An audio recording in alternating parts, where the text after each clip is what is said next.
కీర్తన గ్రంథము 54వ అధ్యాయము 6వ వచనము.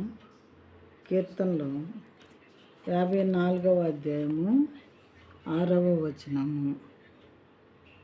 With free will offering I will sacrifice to you, I will give thanks to your name, O Lord, for it is good.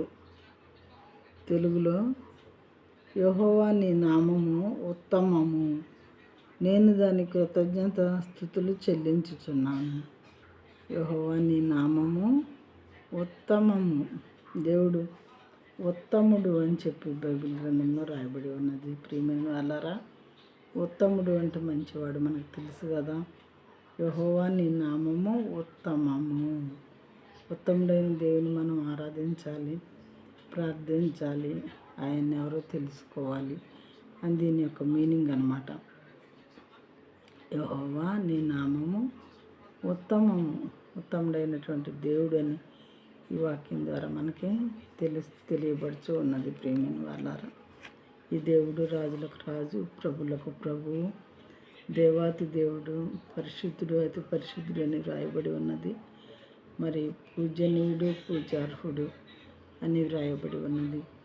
ఎంత precious లక్షణాలు లేదా అమూల్యమైనటువంటి పేర్లు మరి సృష్టికర్త కాబట్టి ఈయనకి ఇవ్వబడినవి. ఈయన యొక్క నామములు అవిగా ఉన్నాయన్నమాట.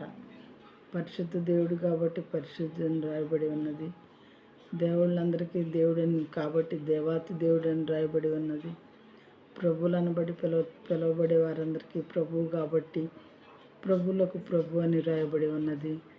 మరి రాజులైన వారందరికీ రాజు కాబట్టి రాజాది రాజు లేదా రాజులకు రాజు అని ఈ దేవుని గురించి వ్రాయబడినది. ప్రియమైన వాళ్ళారా, కాబట్టి ఈయన చెప్పే విషయాలన్నీ కూడా పరిశుద్ధమైనవి, న్యాయమైనవి, యథార్థమైనవి కాబట్టి అనుసరించుటకు యోగ్యమైనవి. ఇలాంటివి మనం అనుసరించి మరి దేవుని కృపకి పాత్రలమైనట్లయితే మనకు దేవుడు పరలోక రాజ్యాన్ని లేదా స్వర్గాన్ని ప్రసాదించే వారుగా ఉంటారు.